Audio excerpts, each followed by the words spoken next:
Hey guys, welcome to government jobs Gyan YouTube channel. Guys, आज की इस वीडियो में हम बात करेंगे आईडीबीआई बैंक के new recruitment notification online form apply process के बारे में।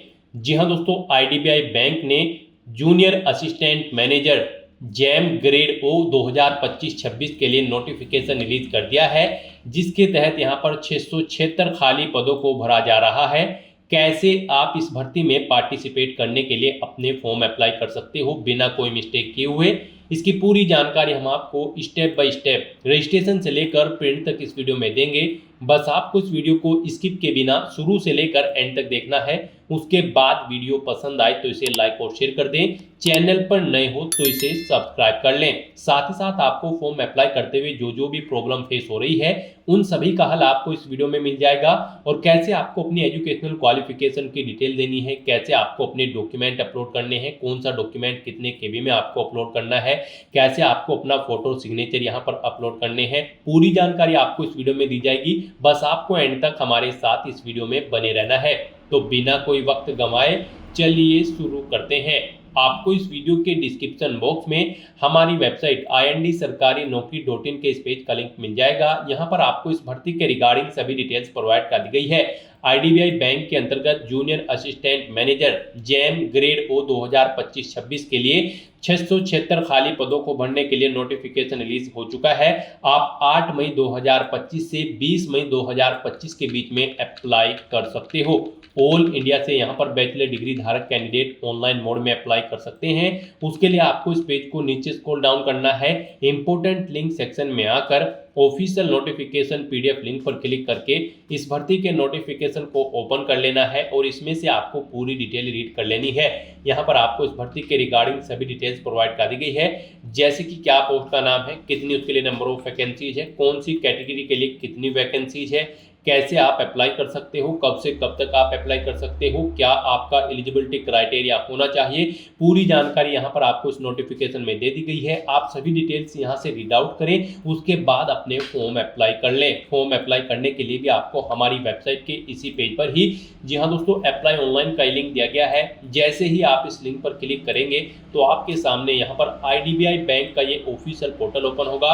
गाइस, यहाँ पर अगर आपने पहले से रजिस्ट्रेशन कर रखा है तो यहाँ पर आपको अपनी लॉगिन डिटेल प्रोवाइड कराते हुए अपना फॉर्म अप्लाई करना है। यहाँ पर आकर सबसे पहले आपको अपना रजिस्ट्रेशन नंबर एंटर करना है, अपना पासवर्ड आपको एंटर करना है, ये सिक्योरिटी कोड आपको यहाँ पर एंटर करना है और फिर आपको सबमिट के इस ऑप्शन पर क्लिक करके अपने डैशबोर्ड में लॉगिन कर लेना है और वहाँ से आपको अपना फॉर्म अप्लाई करना है।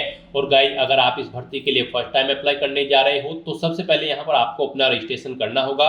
उसके लिए आपको click here for new registration की ये टैब दी गई है, आप इस टैब पर क्लिक करें, आपके सामने रजिस्ट्रेशन का फॉर्म ओपन हो जाएगा। यहाँ पर आपको अपनी बेसिक इन्फॉर्मेशन प्रोवाइड करते हुए अपना रजिस्ट्रेशन करना है। सबसे पहले यहाँ पर आपको अपना फर्स्ट नेम एंटर करना है, उसके बाद आपको अपना फर्स्ट नेम एक बार फिर से एंटर करके उसे कंफर्म कर लेना है। फिर यहाँ पर अगर आपका मिडिल नेम है तो वो आप एंटर करें, उसे एक बार फिर से एंटर करके कंफर्म कर ले।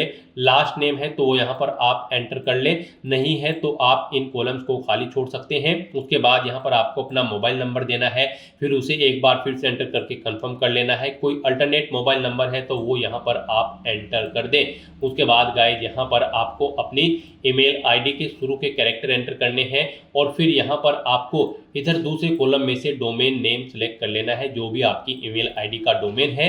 उसके बाद यहाँ पर आपको अपनी कंप्लीट ईमेल आईडी एंटर करनी है, फिर आपको ये सिक्योरिटी कोड यहाँ पर एंटर करना है और उसके बाद गाइस आपको सेव एंड नेक्स्ट के ऑप्शन पर क्लिक कर देना है। नेक्स्ट आपके सामने कुछ इस तरह से इंटरफेस ओपन होगा। आपको एक रजिस्ट्रेशन नंबर और पासवर्ड प्रोवाइड कर दिया गया है। ये रजिस्ट्रेशन नंबर और पासवर्ड आपके रजिस्टर्ड मोबाइल नंबर और ईमेल आईडी पर भी सबमिट किए गए हैं। आपको इन्हें केयरफुली नोट डाउन करके रख लेना है फ्यूचर यूज के लिए। और यहाँ पर अब आपको अपना फोटो अपलोड करना है, रिसेंट पासपोर्ट साइज फोटो, अपना लाइव फोटो आपको कैप्चर करना है और अपने सिग्नेचर यहाँ पर आपको अपलोड करने हैं। उनके लिए आपको गाइडलाइन दी गई है, यहाँ पर आपको guideline for scanning the photograph and signature के इस लिंक पर क्लिक करना है।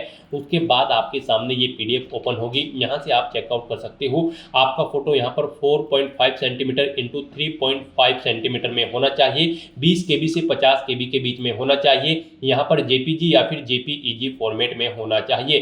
सिग्नेचर आपके यहाँ पर 140x60 पिक्सल उनकी डायमेंशन होनी चाहिए। 10 KB से 20 KB के बीच में आपके सिग्नेचर होने चाहिए और यहाँ पर आपके सिग्नेचर जेपीजी या फिर जेपीईजी फॉर्मेट में होने चाहिए और कैपिटल लेटर में यहाँ पर आपके सिग्नेचर नहीं होने चाहिए। तो इस गाइडलाइन को ध्यान में रखते हुए यहाँ पर आपको अपना फोटो सिग्नेचर अपलोड करने हैं और लाइव फोटो कैप्चर करना है। यहाँ पर आने के बाद गाइज आपको चूज फाइल बटन पर क्लिक करना है, फाइल को सिलेक्ट करना है और अपना रिसेंट पासपोर्ट साइज फोटो यहाँ पर अपलोड कर देना है। उसके बाद यहाँ पर आपको अपना लाइव फोटो कैप्चर करना है। उसके लिए यहाँ पर आपको कैप्चर फोटो के ऑप्शन पर क्लिक करना है और अपने वेब कैमरा या फिर मोबाइल फोन से अपना लाइव फोटो कैप्चर कर लेना है। यहाँ पर गाइज आप अपना फोटो स्कैन करके भी कैप्चर कर सकते हैं। यहाँ पर आपको क्लिक है टू स्कैन के ऑप्शन पर क्लिक करना है। ये QR कोड आपको शो होगा, इसे आप अपने मोबाइल फोन से स्कैन करें और अपना लाइव फोटो यहाँ पर कैप्चर कर दें। उसके बाद यहाँ पर आपको अपने सिग्नेचर अपलोड करने हैं। उसके लिए आपको चूज फाइल के ऑप्शन पर क्लिक करना है, फाइल को सिलेक्ट कर लेना है और अपने सिग्नेचर को यहाँ पर अपलोड कर देना है। और उसके बाद गाइज यहाँ पर आपको इन चेक बॉक्सेस को ओके करना है और फिर आपको नेक्स्ट के इस ऑप्शन पर क्लिक कर देना है। नेक्स्ट आपके सामने कुछ इस तरह से इंटरफेस ओपन होगा। अब यहाँ पर आपको अपनी बेसिक डिटेल्स देनी है। सबसे पहले यहाँ पर आपको अपनी कैटेगरी सिलेक्ट करनी है। उसके बाद आपसे पूछा गया है कि क्या आप PWBD कैंडिडेट हैं और आपकी डिसेबिलिटी 40% से अबव है। अगर है तो आप यस करेंगे और फिर अपनी डिसेबिलिटी का टाइप सिलेक्ट करेंगे। उसके बाद यहाँ पर आपसे पूछा गया कि क्या आपकी डिसेबिलिटी परमानेंट है। अगर है तो यस करें और नहीं है तो आप नो ऑप्शन सेलेक्ट करें। फिर यहाँ पर डिसेबिलिटी का सर्टिफिकेट कब तक वैलिड है। यहाँ पर बाकी की डिटेल आपको अपनी डिसेबिलिटी की देनी होगी, जैसे कि क्या आपको सर्बल पैलेसी है या फिर आप स्क्राइब चाहते हैं एग्जाम में। और अगर आप यहाँ पर PWBD कैंडिडेट नहीं है तो आपको नो ऑप्शन सेलेक्ट करना है। आगे के ऑप्शन आपके लिए डिसेबल्ड कर दिए जाएंगे। फिर आपसे पूछा गया है कि क्या आप person with specified disability cover करते हैं under the definition of section 2S। अगर करते हैं तो यस करेंगे और फिर उसकी डिटेल देंगे, नहीं करते हैं तो आप नो ऑप्शन सेलेक्ट कर लेंगे। उसके बाद गाइज यहाँ पर आपको पूछा गया है कि क्या आप 1984 के दंगा पीड़ित के चाइल्ड मेंबर हैं या फिर फैमिली मेंबर है। अगर है तो यस करेंगे, नहीं है तो नो ऑप्शन सेलेक्ट करेंगे। आप अपना रिलीजन यहाँ पर सेलेक्ट करें। उसके बाद आप रिलीजियस माइनॉरिटी कम्युनिटी के अंतर्गत आते हैं तो यस करें, नहीं आते हैं तो नो ऑप्शन सेलेक्ट करें। एक सर्विस मैन है तो यस करेंगे, उसकी डिटेल देंगे, नहीं है तो आप नो ऑप्शन सेलेक्ट करेंगे। उसके बाद यहाँ पर आपको अपना डोमिसाइल डिस्ट्रिक्ट एंटर करना है। उसके बाद आपको अपना स्टेट यहाँ पर सिलेक्ट कर लेना है, जिस स्टेट का डोमिसाइल आपके पास है। उसके बाद यहाँ पर आपको अपनी नेशनलिटी या फिर सिटीजनशिप सिलेक्ट कर लेनी है। फिर यहाँ पर आपसे पूछा गया कि क्या आपको कभी किसी रिक्रूटमेंट प्रोसेस से टर्मिनेट किया गया है सर्विस से। अगर किया गया है तो यस करें, नहीं तो आप नो ऑप्शन सेलेक्ट करें। फिर यहाँ पर आपको अपना एग्जाम सेंटर सेलेक्ट करना है। उसमें आपको सबसे पहले अपना स्टेट सेलेक्ट करना है, जिस स्टेट में आप एग्जाम में पार्टिसिपेट करना चाहते हैं। फिर आपको सिटी सेलेक्ट करनी है। उसके बाद गाइज यहाँ पर आपको अपनी 2 ID कार्ड की डिटेल देनी है। यहाँ पर आप ऑप्शन सेलेक्ट करें। फर्स्ट पे आप पैन कार्ड, पासपोर्ट या फिर ड्राइविंग लाइसेंस या फिर वोटर ID कार्ड, आप अपने अकॉर्डिंग यहाँ पर अपने ID कार्ड सेलेक्ट करें, उसका नंबर यहाँ पर आप दें। फिर आप सेकंड ID कार्ड यहाँ पर सेलेक्ट करें, उसका नंबर एंटर करें। फिर यहाँ पर आपको अपनी डेट ऑफ बर्थ सेलेक्ट करनी है, पहले डे फिर मंथ फिर ईयर। उसके बाद आपको अपना जेंडर सेलेक्ट करना है। फिर आपसे पूछा गया है कि क्या आपके जुड़वा भाई बहन हैं। अगर हैं तो आप यस करेंगे, उनका जेंडर सेलेक्ट करेंगे, उनका नाम यहाँ पर देंगे, नहीं है तो नो ऑप्शन सेलेक्ट करेंगे। अपना मैरिटल स्टेटस यहाँ पर आपको बताना है, आप मैरिड हो या फिर अनमैरिड या फिर विडो।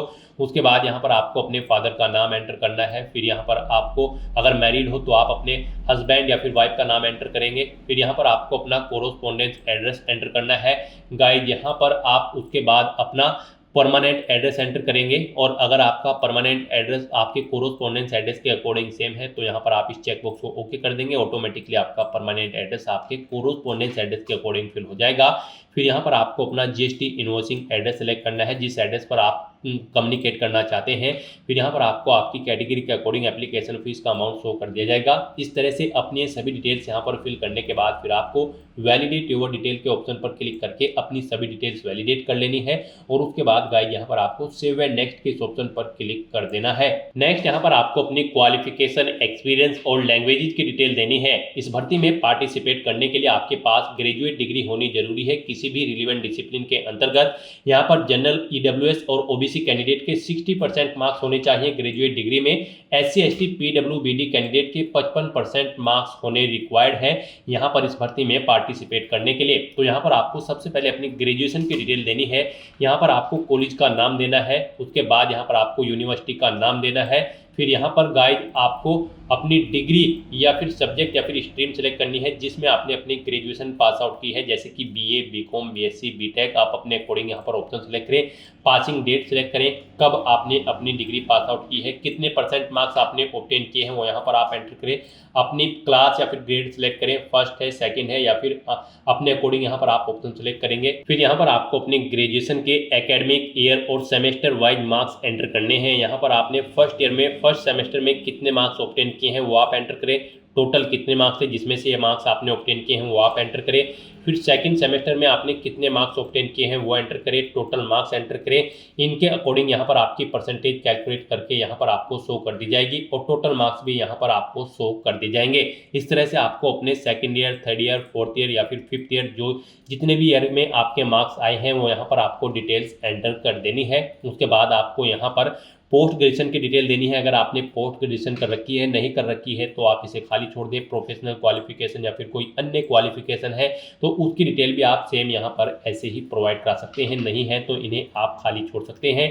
उसके बाद यहाँ पर आपसे पूछा गया कि क्या आपको प्रोफेशंसी है कंप्यूटर या फिर IT रिलेटेड एस्पेक्ट्स पर, तो यहाँ पर आपको येस ऑप्शन सेलेक्ट करना है। क्या आपको कंप्यूटर नॉलेज है तो यहाँ पर आप उस नॉलेज के बारे में बताएं। फिर यहाँ पर आपको अपने एक्सपीरियंस की डिटेल देनी है। यहाँ पर अगर आपको एक्सपीरियंस है तो आप एक्सपीरियंस की डिटेल दें, नहीं है तो इस सेक्शन को खाली छोड़ दें। अगर आप डिटेल देते हैं तो यहाँ पर आपको सबसे पहले अपना नाम देना है, फिर डेजिग्नेशन देनी है, किस डेजिग्नेशन पर आप कार्यरत थे, कब से कब तक आप कार्यरत थे, वो डेट, मंथ, ईयर आप सेलेक्ट करें। कब तक आप कार्यरत थे वो डेट आप मंथ और ईयर सेलेक्ट करें। Nature of duty they, job छोड़ चुके हैं तो उसे छोड़ने का कारण दे। इन डेट के अकॉर्डिंग यहाँ पर आपके एक्सपीरियंस की डेट कैलकुलेट करके आपको शो कर दिए जाएंगे। एक से ज़्यादा जगह वर्किंग एक्सपीरियंस है तो आप ऐड मोर के ऑप्शन पर क्लिक करें, सेम ऐसी ही एक और रो यहाँ पर ऐड हो जाएगी और उसमें आप अपने दूसरे एक्सपीरियंस की डिटेल प्रोवाइड करा सकते हैं। रिमूव करना चाहते हैं तो आप रिमूव के ऑप्शन पर क्लिक करके यहाँ पर ये रो रिमूव कर सकते हैं। फिर यहाँ पर आपको कहा गया है कि बैंक को रिजर्व टू राइट है यहाँ पर फिजिकल इफिशिएंसी टेस्ट ऑनलाइन या फिर ऑफलाइन मोड में कंडक्ट करने के लिए, और अगर बैंक डिसाइड करता है PET केस में यहाँ पर आपको प्री एग्जाम ट्रेनिंग लेनी है तो आप उसके इच्छुक है या फिर नहीं, आप अपने अकॉर्डिंग यहाँ पर ऑप्शन सेलेक्ट करें। फिर यहाँ पर आपको अपनी लैंग्वेजेस की डिटेल देनी है। यहाँ पर आपको हिंदी लैंग्वेज कम से कम आना जरूरी है, उसे आपको रीड, राइट, स्पीक आना जरूरी है। उसके बाद आप जो भी लैंग्वेज जानते हैं जैसे कि इंग्लिश, तमिल या फिर उर्दू, आप उनकी डिटेल यहाँ पर प्रोवाइड करा दें। और उसके बाद गाइस यहाँ पर आप वैलिडेट योर डिटेल के ऑप्शन पर क्लिक करके अपनी सभी डिटेल्स वैलिडेट कर लें और फिर आप सेव एंड नेक्स्ट के ऑप्शन पर क्लिक कर दें। नेक्स्ट आपको आपके एप्लीकेशन फॉर्म का पूरा प्रीव्यू यहाँ पर शो कर दिया गया है। आपको सभी डिटेल्स केयरफुली चेकआउट करनी है, पेज को नीचे स्क्रॉल डाउन करना है और यहाँ पर अगर कोई मिस्टेक है तो आप बैक बटन पर क्लिक करके एडिट कर सकते हैं, नहीं तो यहाँ पर गाइस अब आपको आई एग्री के चेकबॉक्स को ओके करना है और फिर आपको कंप्लीट रजिस्ट्रेशन के ऑप्शन पर क्लिक कर देना है। नेक्स्ट यहाँ पर आपको अपना लेफ्ट थंब इंप्रेशन और handwritten declaration document upload करना है। गाइस यहाँ पर इनके लिए भी आपको गाइडलाइन दी गई है। आप गाइडलाइन फॉर डॉक्यूमेंट अपलोड के ऑप्शन पर क्लिक करें, उसके बाद आपके सामने ये PDF ओपन होगी। यहाँ पर आपका लेफ्ट थंब इंप्रेशन जो होगा वो 20 KB से 50 KB के बीच में होना चाहिए। डायमेंशन उसकी 240 × 240 पिक्सल होनी चाहिए। फाइल का टाइप JPG या फिर JPG होना चाहिए और हैंड रिटन डिक्लेरेशन जो आपकी इमेज होगी वो भी यहाँ पर 50 KB से 100 KB के बीच में होनी चाहिए। डायमेंशन उसकी 800 × 400 पिक्सल में होनी चाहिए। JPG या फिर JPEG फॉर्मेट में आपकी फाइल का टाइप होना चाहिए। तो यहाँ पर आने के बाद गाइस आपको चूज फाइल के इस बटन पर क्लिक करना है, फाइल को सिलेक्ट करना है और 1 बाय 1 करके अपना लेफ्ट थंब इंप्रेशन और handwritten declaration document upload कर देना है। उसके बाद आपको ये कैप्चा कोड यहाँ पर एंटर करना है और फिर गाइस आपको सेव एंड नेक्स्ट के ऑप्शन पर क्लिक कर देना है। नेक्स्ट आपके सामने कुछ इस तरह से इंटरफेस ओपन होगा। गाइस यहाँ पर आने के बाद आप एप्लीकेशन प्रिंट के ऑप्शन पर क्लिक करके अपने एप्लीकेशन फॉर्म का एक हार्ड कॉपी प्रिंट आउट ले सकते हैं और यहाँ पर बस अब आपको अपना फीस पेमेंट करना है। आपको आपकी कैटेगरी के अकॉर्डिंग यहाँ पर फीस का अमाउंट शो कर दिया गया है। गाइस यहाँ पर अगर आप, जी हाँ दोस्तों, जनरल OBC EWS कैंडिडेट हो तो आपको 1050 रुपये फीस जमा करानी है। SC ST PWD कैंडिडेट हो तो आपको 250 रुपये फीस के रूप में जमा कराने होंगे, जो कि आप debit card, credit card, net banking या फिर UPI के माध्यम से जमा करा सकते हो। तो यहाँ पर बस अब आपको ये सिक्योरिटी कोड इस बॉक्स में एंटर करना है और उसके बाद आपको सबमिट के ऑप्शन पर क्लिक कर देना है। नेक्स्ट आपके सामने फीस पेमेंट का इंटरफेस ओपन हो जाएगा। यहाँ पर आप debit card, credit card, net banking, wallet, cash card, QR या फिर UPI के माध्यम से अपना फीस पेमेंट कर सकते हो। UPI आपके लिए बेस्ट ऑप्शन रहेगा। आप UPI के ऑप्शन पर क्लिक करें, मेक मेक पेमेंट के ऑप्शन पर क्लिक करें। उसके बाद यहाँ पर आप प्रोसीड विद पेमेंट के ऑप्शन पर क्लिक करें। उसके बाद आपके सामने कुछ इस तरह से इंटरफेस होगा। यहाँ पर आप अपनी यूपीआई आईडी एंटर करें और मेक पेमेंट के ऑप्शन पर क्लिक करते हुए अपना फीस पेमेंट कर दें, या फिर आप यहाँ पर क्लिक है टू स्कैन के इस ऑप्शन पर क्लिक करें। ये क्यूआर कोड आपको शो होगा, इसे आप अपने यूपीआई से स्कैन करें और अपना फीस पेमेंट कर दें। सक्सेसफुली फीस पेमेंट करने के बाद आपका एप्लीकेशन फॉर्म सक्सेसफुली सबमिट हो जाएगा। उसके बाद आपको अपने एप्लीकेशन फॉर्म का एक हार्ड कॉपी प्रिंट आउट ले लेना है फ्यूचर यूज के लिए, फ्यूचर रेफरेंस के लिए। तो दोस्तों ऐसे आप IDBI bank junior assistant manager JAM grade O 676 खाली पोस्ट के लिए अपने फॉर्म अप्लाई कर सकते हो बिना कोई मिस्टेक किए हुए। आज की इस वीडियो में बस इतना ही। आई होप ये वीडियो आपको पसंद आई होगी। अगर पसंद आई हो तो इसे लाइक और शेयर करें। चैनल पर नए हो तो इसे सब्सक्राइब कर लें। Thanks for watching.